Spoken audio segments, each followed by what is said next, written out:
네, 자연생태 보건기사 2022년 1회 1과목 해설 시작하겠습니다.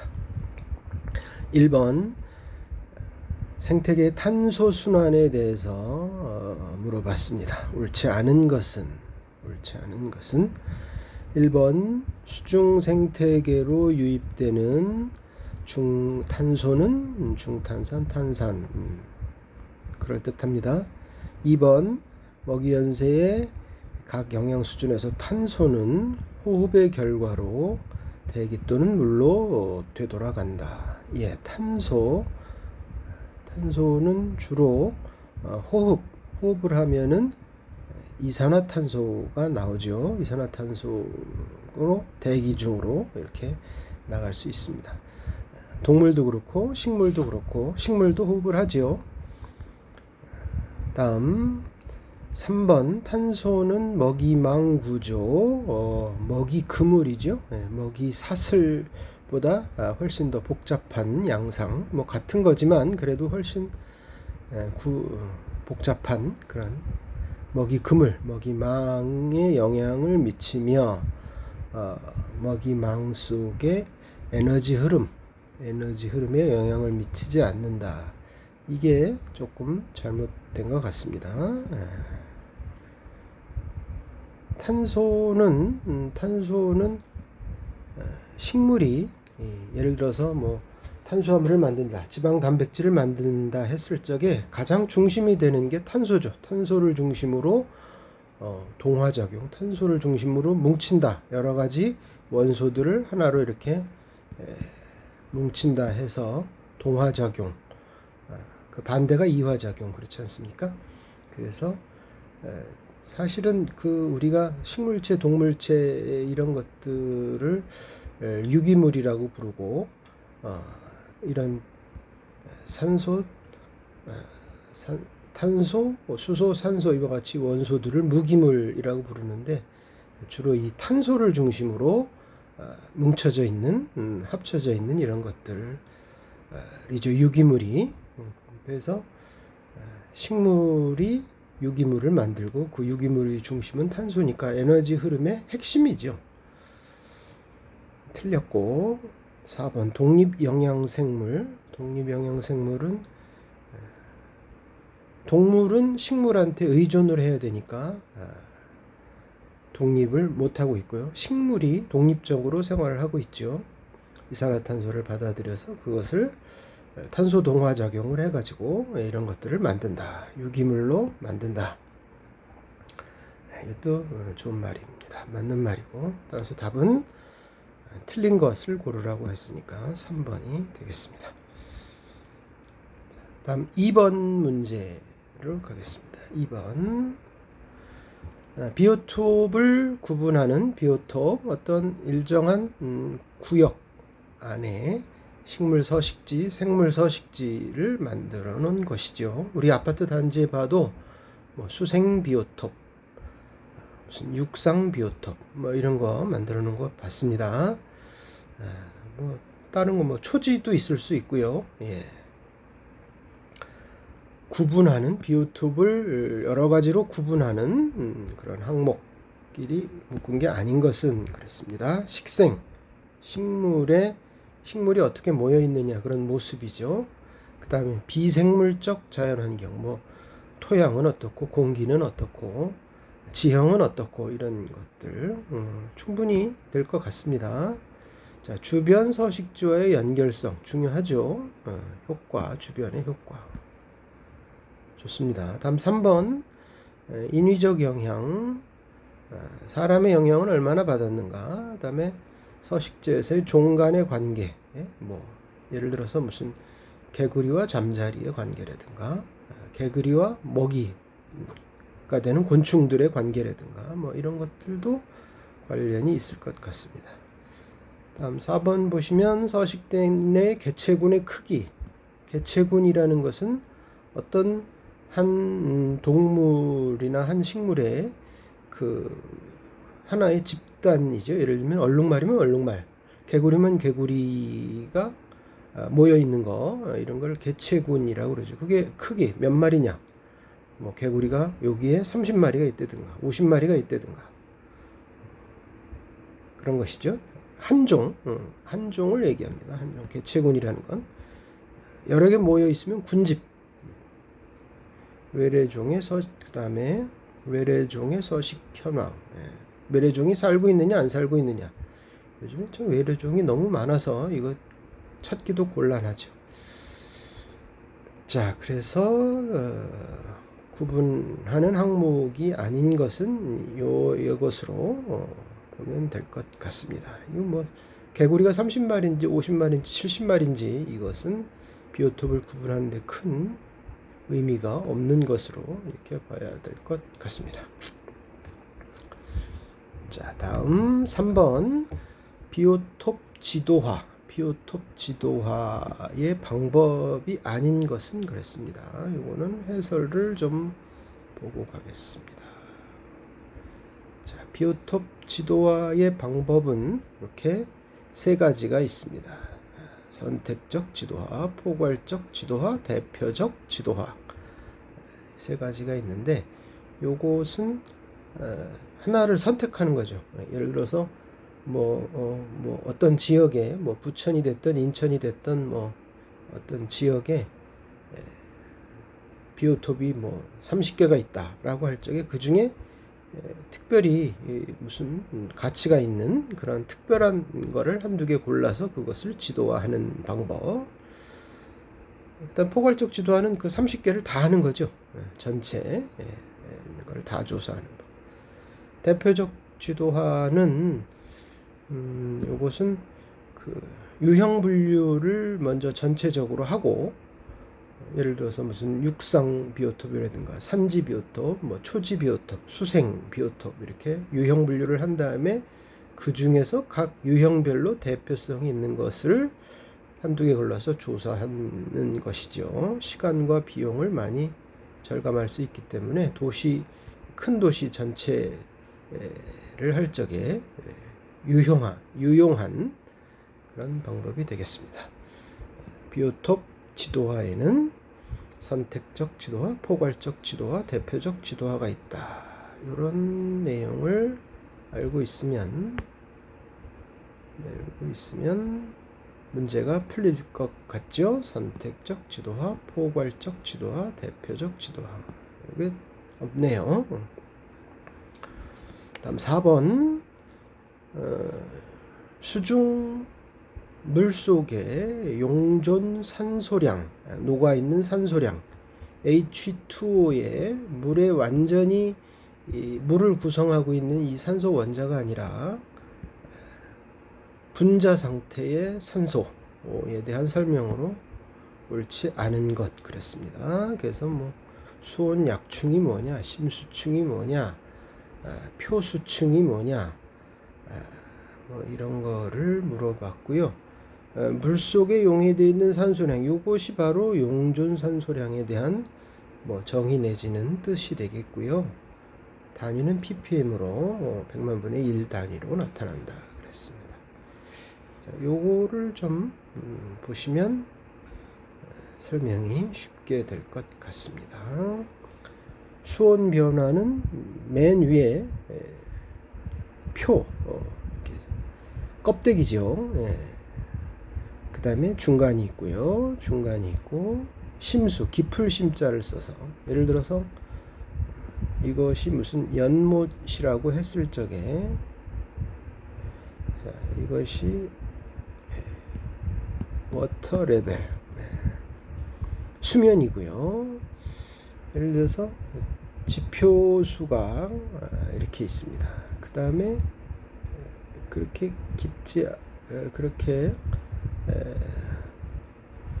길지 않은 높이로, 길지 않은 깊이로 수온 약층이 있고요.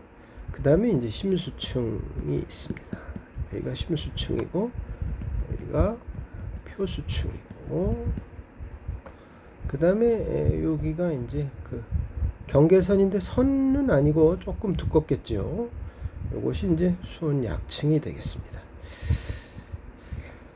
그래서 위에서부터 밑으로 갈수록 여기서부터 밑으로 갈수록 이렇게 온도는 낮아질 수밖에 없죠. 햇빛이 위에서 비치니까.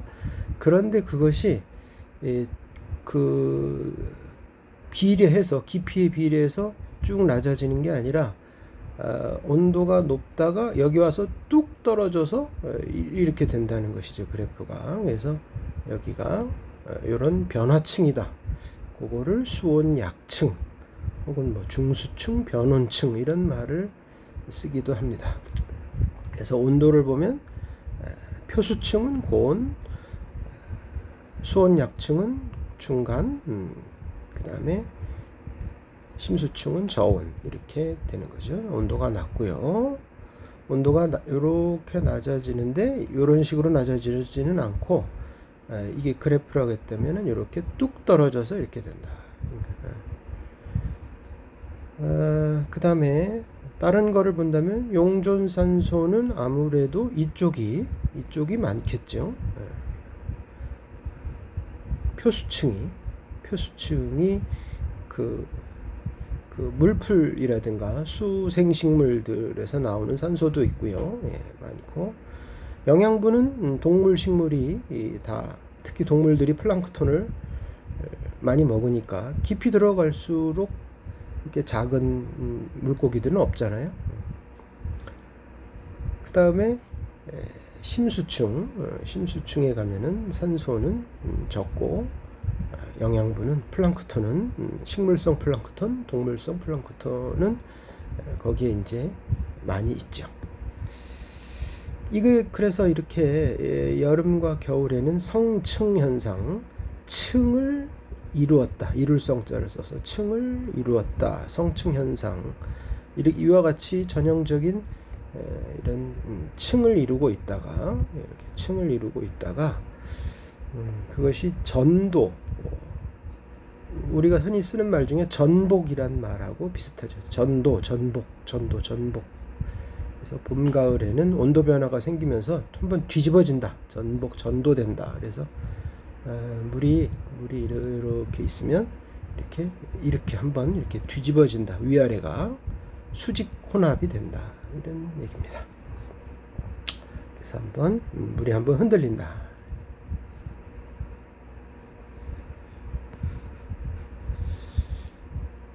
자, 용존산소량은 1번 급격히 증가하는 게 아니라 밑으로 내려갈수록 점점 감소하는데 급격히 감소하겠죠. 심수층에서는 산소량이 소량만 맞는 것 같습니다. 그 다음에 3번 공기와 직접 접하고 있는 광합성이 활발한 표수층에서 가장 높다. 그렇죠? 식물들에서 광합성을 하면 산소가 나오니까 밑으로 내려가면 수생식물이 별로 없죠. 요거는 아까 맞는다고 말씀드렸고 요것도 맞고요. 그래서 답은 틀린 것은 1번 되겠습니다. 다음 5번 경관생태학의 특징으로 옳지 않은 것은 그랬습니다. 경관생태학, 우리 자연생태보건 기사에서 굉장히 중요한 개념이죠. 자, 이렇게 보면은 경관 구성의 3요소 그랬습니다. 경관생태학에서 바라보는, 그래서 경관생태학이라는 것은 우리가 비행기를 타고 하늘 높이 올라갔을 적에 그 위에서 바라보는 그런 그 경치, 경관하면 경치를 생각하면 대충 되죠. 그래서 위에서 내려다 봤을 적에 여기는 산지였다. 이만큼도 산지였다. 나머지는 밭이다. 이렇게 생각하고요. 여기도 산지였다. 이렇게 하고 그 다음에 길이 이렇게 나 있고요. 길이 이렇게 나왔고 하천이 이렇게 흐른다. 라고 했을 적에 요거를 이제 비슷한 넓이를 이렇게 하나를 묶어놓고 여기를 바탕이라고 보는 겁니다. 바탕, 매트릭스. 그 다음에 요런 그 빗금친 부분들, 요 빗금친 부분들을 조각이라고 보는 거죠. 패치. 그 다음에 이런 길이나 강, 하천 같은 것들을 통로, 코리더라고 보는 겁니다. 그래서 경관 모자이크, 이렇게 위에서 보면은 모자이크처럼 생겼다. 이렇게 이런 시각에서 바라보는 것을 경관 생태학이라고 합니다. 자, 그렇다면 경관 생태학의 특징으로 옳지 않은 것은 단일 생태계는 좀 그렇죠. 여러 가지 생태계, 예를 들면 뭐 산지 생태계, 초지 생태계, 농경지, 뭐 하천, 뭐 호소, 뭐 여러 가지가 있죠. 예. 그 다음에 대규모 지역, 하늘 위에서 보니까 대규모고요. 스케일은 축척이죠. 축척. 위에서 바라보니까 당연히 축척이 생길 수밖에 없죠. 더 높이 올라가면 축척이 좀 낮아지고요. 비율이. 경관 요소 상호 간에 예를 들어서 뭐 농경지하고 하천하고 뭐 삼림하고 숲하고 이렇게 뭐 왔다 갔다 할 수가 있겠죠. 예, 뭘 주고받고 이런 것들을 연구한다. 이것도 맞고, 이것이 틀렸다고 보시면 좋을 것 같습니다. 자,6번 GIS의 기능적 요소의 처리 순서는 그랬습니다.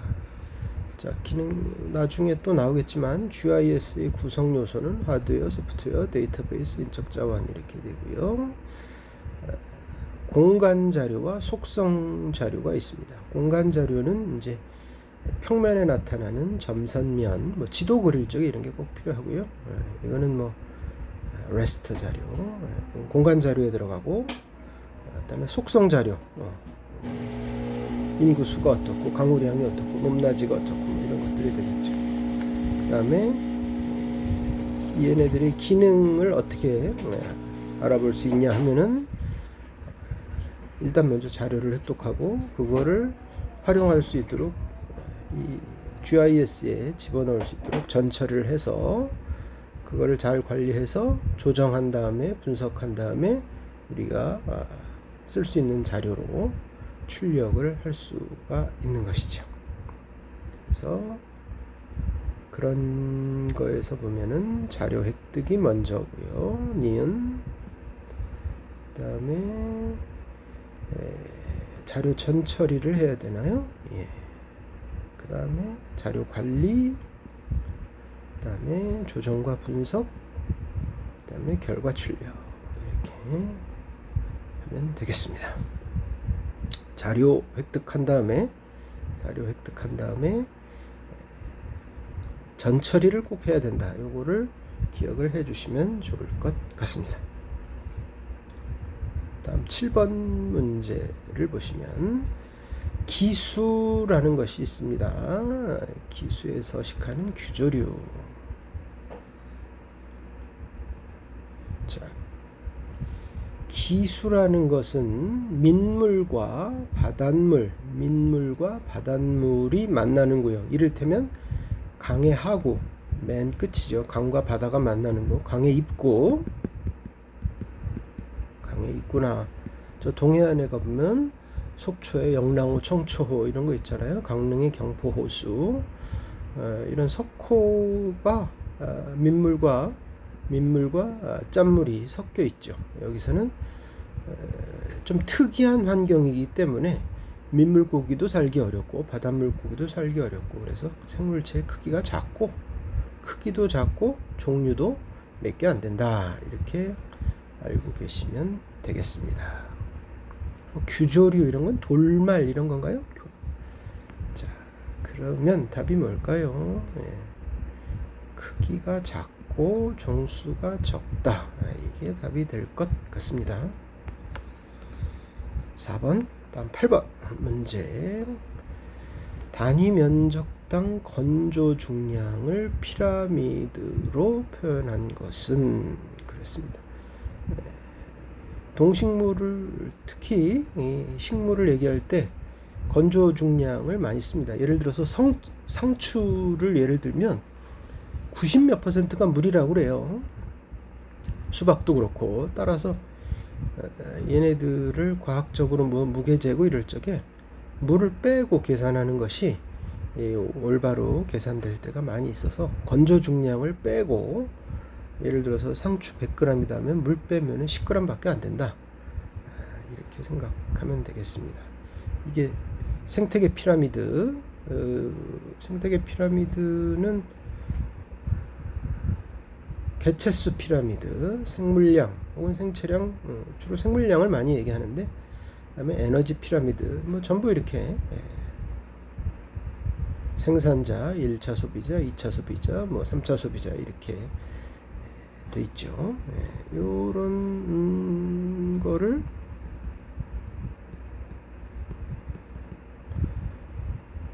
요런 거를 생각을 하는데, 그것을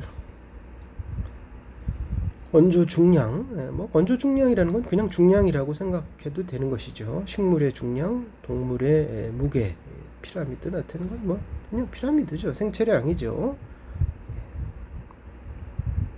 어렵게 생각하면 오히려 더 힘들 수 있고요. 자, 연령 곡선에서 인간의 생존 곡선, 인간을 물어봤습니다.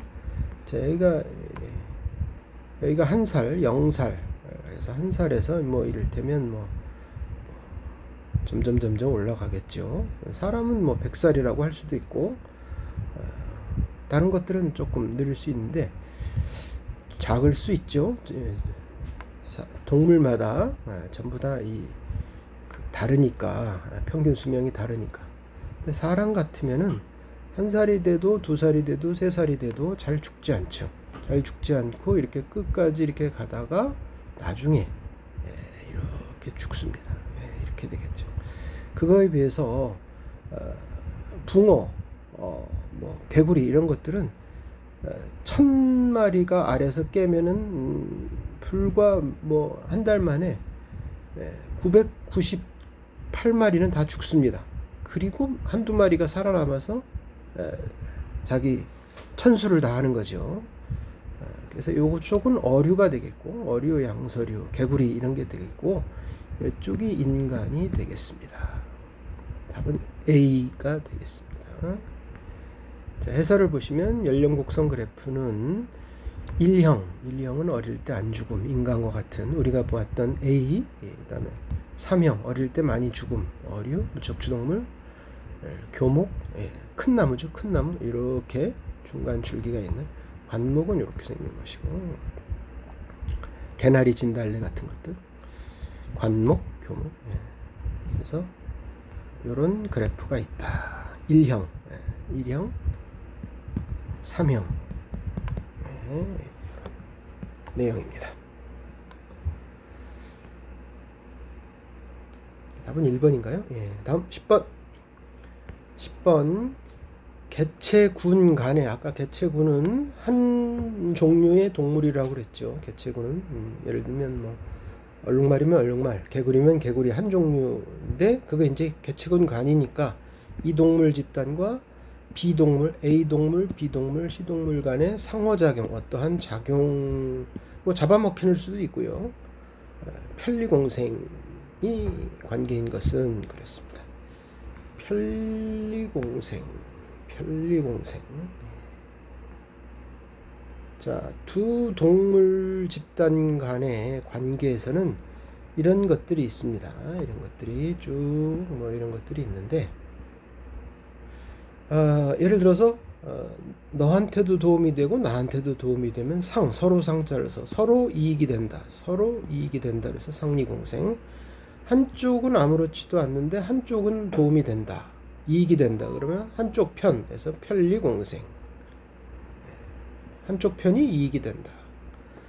그 다음에 한쪽은 마이너스가 되고 손해가 되고 한쪽은 이익이 된다. 그러면은 이거는 기생을 하고 있거나 잡아먹는 거죠, 포시.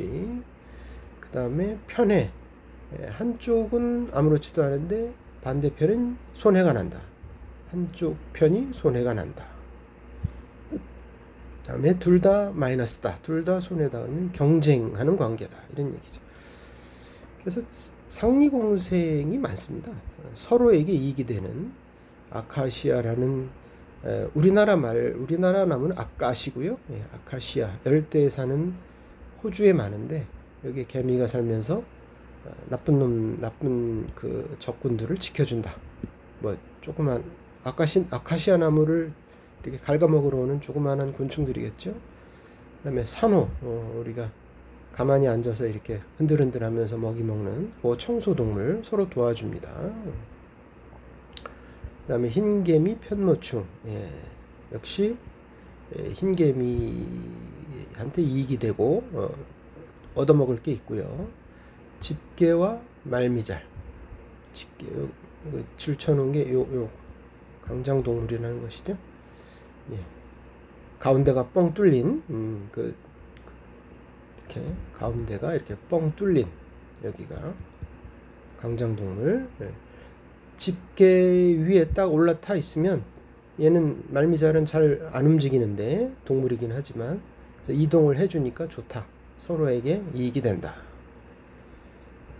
이런 거고요. 개미와 진딧물도 마찬가지 서로 도와주는 것이고, 콩과 식물 뿌리에 붙어있는 뿌리옥 박테리아, 토끼풀을 이렇게 파보면, 모종삽으로 파보면 조그마한 깨알만한 혹 같은 것이 있죠. 더 큰 것도 있지만, 얘는 식물의 그 양분 흡수, 질소 고정, 식물한테 꼭 필요한 질소 고정하는데 도움을 주고, 그 대가로 뿌리옥 박테리아는 콩과 식물이 광합성으로 만들어내는 것들을 얻어먹고요. 여기도 비슷한 작용을 하죠. 여기는 이제 질소 고정은 아니고 균군은 뿌리에 붙어 있는 곰팡인데 이게 아주 중요한 작용을 합니다. 이렇게 나무가 있고 뿌리가 있으면 우리가 가느다란 뿌리도 아니고 아주 작은 이런 뿌리털에서 헤어 같은 뿌리털에서 물을 먹음으로 해서 양분 흡수를 하는데 이게 잘 부족할 경우에 곰팡이들이 여기에 붙어가지고 여기에 곰팡이들이 붙어 있어서 뿌리를 확장시켜주는 그 뿌리털의 역할을 대신해주는 이런 역할을 합니다. 그리고 자기네들도 양분을 얻어먹고요. 뿌리옥 박테리아처럼. 그래서 아주 서로가 좋은 것이고, 그 나무는 이런 균군이 있으면 영양분 흡수가 물을 포함한 영양분 흡수에 아주 도움이 되는 거죠. 예, 뭐 이런 여러 가지가 있습니다. 상리공생 말씀드렸고요. 편리공생은 상어한테는 별 도움이 안 되는데 거기에 붙어서 빨판에 붙어서 뭐 이렇게 음식 찌꺼기들을 먹는 그래서 여기는 0이고 여기는 플러스가 된다. 그래서 편리공생, 이것도 좀 밝혀져 보면 나중에 혹시 얘도 도움이 될 수도 있습니다. 이런 거는 참 애매한 면이 있습니다. 현재까지 밝혀진 바로는 편리공생. 그런데 원시협동이라는 것도 있는데 상리공생하고 비슷하지만 절대적인 의무관계는 아니다. 뭐 그냥 헤어지면 끝이다. 이런 거고요. 그거에 비해서 주로 참나무에 사는, 겨울에 참나무에 잎이 다 떨어졌는데 참나무에 이렇게 잎이 있는데 여기로 이렇게 겨울에 푸르르게 초록색 이파리가 이렇게 자라고 있는데, 요것이 이제 기생하고 있는 참나무 영양분을 빨아먹고 있는 겨우살이라고 하는 놈들이죠. 참나무가 아니래도 삽니다. 자, 그런 관계들이 있습니다. 상리공생, 편리공생, 원시협동, 기생, 이런 것들을 배웠습니다. 자, 그래서 보시면 요거 상리공생입니다. 집게와 말미잘 1번, 2번 개미와 진딧물도 상리공생이고, 콩과 식물 뿌리옥 박테리아도 상리공생이고, 요거는 겨우살이가 기생을 하고 있습니다. 그래서 편리공생인 것은 없습니다. 출제가 잘못되었거나 문제를 복원하는 과정에서 뭐가 잘못 왔거나 그렇게 이해를 하셔야 될 듯 합니다. 다음 11번. 조각의 모형을 측정할 때 둘레와 면적의 비가 크기에 따라 변하는 점을 보완하는 변형지수에 대해서 옳은 것은, 이 변형지수가 여기에 있는데요. 아마 긁어오면서 복사가 안 된 것 같습니다.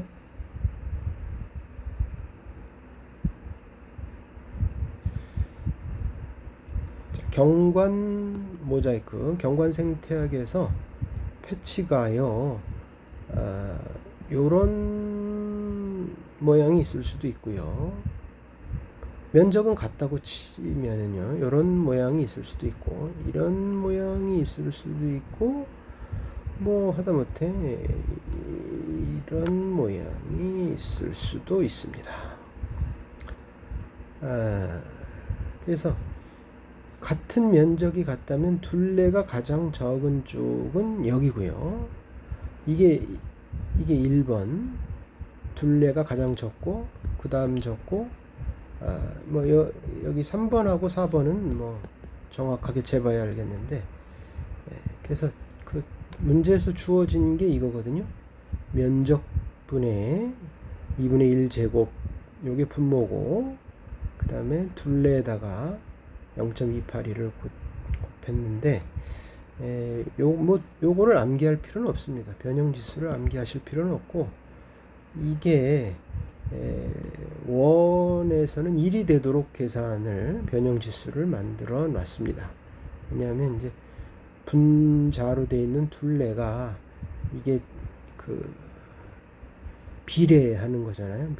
1보다는, 기울기가 1보다는 작지만 0.3 정도 되니까 기울기는 낮지만 그래도 쭉 올라가고 있는, 비례적으로 올라가고 있는 이런 분자고요. 이것은 얘 제곱을 해서, 분자 제곱을 해서 얘 제곱근을 씌우는 거니까, 이거는 높아지면 높아질수록 이렇게 많이 줄어드는 이런 특징이 있습니다. 면적의 숫자는. 그래서 점점 늘어나면, 이 숫자들이 점점, 면적의 숫자가 늘어나면은 조금 불규칙한 모양들은 면적이 늘어나는데 분모가 줄어드는 이런 거고요. 요걸 계산을 해보면 1은 1 정도, 약 1이 나오도록 이렇게 변형지수를 만들어 놨습니다. 그걸 계산을 해봐도 되죠. 2파이 곱하기 2파이 곱하기 2파이r이죠. 2파이 곱하기 0.282, 면적은 파이 제곱. 그러면은 요거 계산해 보면은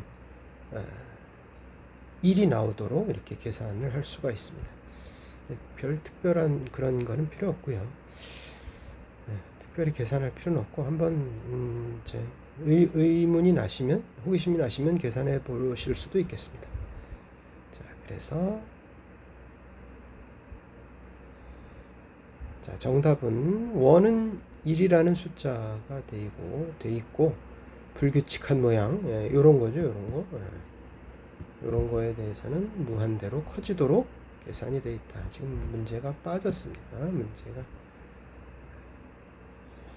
자, 이거는 3번 해설에 여기에 들어갈 것이, 그 지수가, 변형지수 S는 면적의 2분의 1승, 2분의 1 제곱분의 0.282 곱하기 둘레 L, 요런 게 주어졌는데, 이게 아마 파일이 깨진 모양입니다. 자, 답은 3번. 자, 12번 파편화 초기에 큰 면적이 필요한 종이나 간섭에 민감한 종이 다른 서식처로 이동하거나 사라졌다. 이 무슨 얘기냐면 파편화.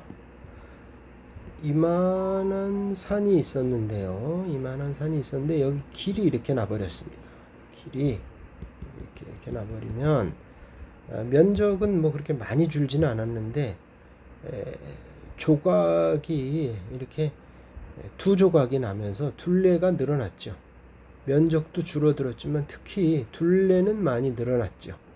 예, 조금 아까 말한 그 변형지수 이것이 숫자가 늘어난 그런 모양이죠. 그래서 이렇게 되면 예를 들어서 여기에 무슨 오소리가 살았다. 그러면 이 작은 면적에서는 먹이를 구할 수 없어서 다른 데로 이렇게 떠날 수가 있습니다. 여기서는 내 먹잇감이 없다. 내 생체적 지위하고 안 맞는다. 그래서 떠날 수가 있죠. 이런 것을 초기 배제 효과라고 합니다. 초기에 배제된다, 소외된다, 떠난다, 이렇게 쫓겨난다. 여기 써놨네요. 파편화.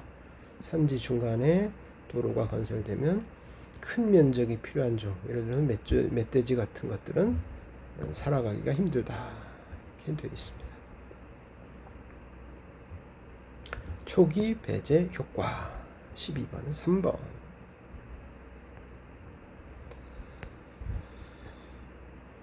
밀도가 다른 두 수층의 경계면에 생기는 내부파의 영향이 아닌 것은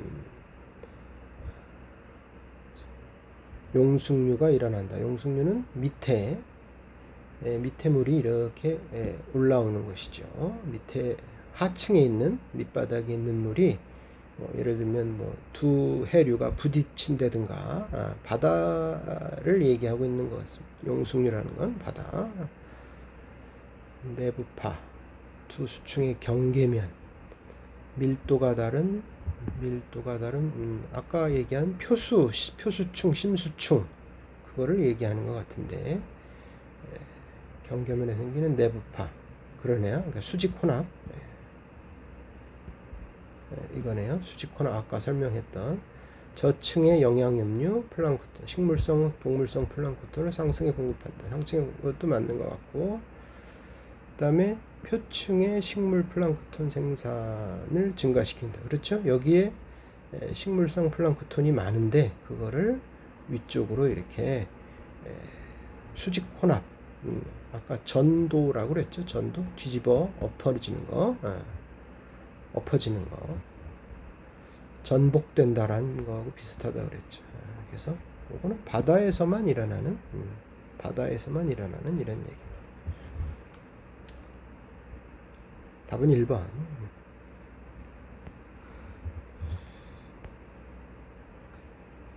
자, 14번. 생물체에 있어서 원상으로 다시 회복될 수 있는 긴장을 탄성긴장이라고 하는데 이것은 엘라스티시티 M을 구하는 식은 그냥 기억을 하셔야 될 것 같습니다. 긴장분의 스트레스 긴장분의 스트레스. 15번 이건 아까 배운 것으로 풀이가 될 것 같습니다. 서로의 성장과 생존에 서로 플러스죠. 그러면 이거지만 절대적인 의무관계가 아닌 것은 원시 협동 프로토 코어퍼레이션. 답은 4번. 자, 16번 종 다양성과 이질성과의 관계를 나타내는 그래프로 옳은 것은 그렇습니다. 종 다양성과 이질성. 여기서 이질성이라는 것은 경관의 이질성을 이라고 이해를 하시면 될 것 같습니다. 예를 들면 여기는 산지가 있고 여기는 논이 있고 여기는 밭이 있고 여기는 뭐 집들 가옥들이 있고 뭐 여기는 길이 있고 여기도 길이 있고 이게 길이 있고 뭐 강이 흐르고 뭐 이런 식으로 또 여기 산이고 여기는 초지가 있고 이와 같이 너무 이질성이 복잡하면 너무 이질적이면 동질적이지 않고 초지 호수 이렇게 너무나 다양한 조각들이 이렇게 잔뜩 있으면 종들이 편안하게 살기가 식물종 동물종들이 편안하게 살기가 이런 어려워서 종 다양성이 오히려 적어질 수가 있습니다. 이렇게 그래프가 이렇게 해서 너무나 이질적이면 이질성이 너무 높으면 오히려 종 다양성이 오히려 줄어들 수가 있죠. 그래서 오히려 이질성이 중간인 게 종 다양성이 종이 제일 다양할 수가 있다. 이런 제가 그림을 잘 모아서 이렇게만 표현했습니다. 따라서 이런 답이 맞는 걸로 1번이 답이 되겠네요. 16번 다음 17번 부영양화라는 것은 물 수질을 얘기하는 거죠. 그래서 어떤 호수에 혹은 강물이라고 생각해도 되고요. 주로 문제가 되는 것인 질소와 인입니다. 질소. 비료로도 엄청 많이 주죠. 복합 비료에 1번 타자, 2번 타자. 그러니까 질소인산 칼이 이렇게 되니까 얘네들이 특히 물에 들어가서 너무 영양분이 많으니까 너무 영양분이 부유해지니까 플랑크톤들이 혹은 그 조류들 여기 있습니다. 설명을 보시면 주로 바닷물에는 그 빨간 조류들이 붉은 색깔을 띠는 적조류들이 민물에서는 강물이나 호수에서는 녹조류들이 많이 이상 번식을 해서 그래서 녹조 라떼가 되는 게 아니고 너무 껄쭉해져 가지고 얘네들이 수명을 다해서 죽으면 영양물질도 이렇게 죽으면 이제 그 썩고 산소를 다 소비하고 그래서 물고기도 죽고 강물이 죽고 이렇게 되는 것이죠. 이거는 제가 확실치 못해서 이렇게 써놨습니다. 요거까지는 확실한데 특히 온도가 높을 적에 이런 부영양화가 일어날 가능성이 높습니다. 썩으니까 죽어서 이런 녹조류, 갈조류도 썩어서 죽어서 썩으니까 악취가 발생하는 건 맞고요. 수중 생태계가 파괴된다 맞죠? 얘네들 자체도 문제인데 얘네들이 썩으면서 산소를 많이 소비하니까 산소가 고갈되고요. 없어지고요. 그러면서 고기류와 조개류, 어류와 조개류도 죽게 되고 또 썩고 또 산소가 없어지고 이런 악순환이 발생되는 거죠. 그래서 녹조류, 홍조류 같은 이런 적조류 같은 것들이 너무나 많이 번식해서 투명도 녹조 라떼니까 투명도는 당연히 감소하죠. 물이 녹조 라떼가 되니까 껄쭉해지고 혼탁해지고 그렇겠죠. 4번 다음 18번 문제는 토지이용에 따른 이건 경관생태학 문제죠. 그래서 토지이용에 따른 경관생태를 묻는 거예요. 주로 이제 그 코리더는 뭐가 또 있나요? 뭐 많이 써놨네요. 이건 아까 한 얘기고요. 이거는 바탕, 조각, 통로, 이게 제일 중요한 3요소다. 요거를 경관 모자이크라고 한다. 길이나 하천 같은 코리더는 면형도 있고 선형도 있고 징검다리처럼 이렇게 이런 것도 있다. 그다음에 조각은 가장자리 면적이 커지면 내부 면적 그리고 내부에서만 살 수 있는, 예를 들어 숲이나 초지나 뭐 이 내부에서만 살 수 있는 건 감소한다. 예를 들어서 이런 데서는 여기서 살 수 있지만 이런 데서는 여기서 살 수 있는, 이 내부에서만 살 수 있는 그런 동물들은 여기선 못 살죠. 여기서 이렇게 참견하는 것들이 많으니까 이런 데서는, 이거에서는 가장자리에서 여기에서만 살 수 있는 이런 종밖에 못 자라죠. 이렇게 생긴 패치에서는. 그래서 그 어떤 패치가 있을 적에 거기에 이게 등산로가 하나가 이렇게 생기면 가장자리 면적이 증가하는 거죠. 요만큼 가장자리 면적이 증가하는 거 아니겠어요? 그래서 내부종이 줄어들 수 있고, 등산로가 가장자리에 잘 사는 직덩굴 같은 것이 늘어날 수가 있겠죠. 아까 했고, 이건 뭐 외우실 필요는 없다고 그랬고요. 큰 패치가 있고 작은 패치가 있는데, 큰 패치에서 작은 패치, 소스와 싱크라는 거는 이렇게 여기서 일로 간다. 개구리가 잠자리가 여기 있다가 이쪽으로 이렇게 여기 한번 가볼까? 가서 살 수도 있고 못 살면 일로 돌아올 수도 있고, 이런 역할을 한다. 큰 패치와 작은 패치는. 그래서 패치들과 이런 것들이 얼마나 잘 연결이 되느냐, 둘레 길이는 어떻게 되느냐, 그 패치 조각이죠. 그래서 조각들이 크기가 어떻게 되느냐, 이런 것들은 중요한 요소가 되는데, 경관 생태학을 구성하는, 이것은 뭐 전혀 상관없는 얘기죠. 다음 19번. 비오톱을 유형 분류하는 결정 요인이 아닌 것은 그렇습니다. 비오톱 아까 얘기했죠.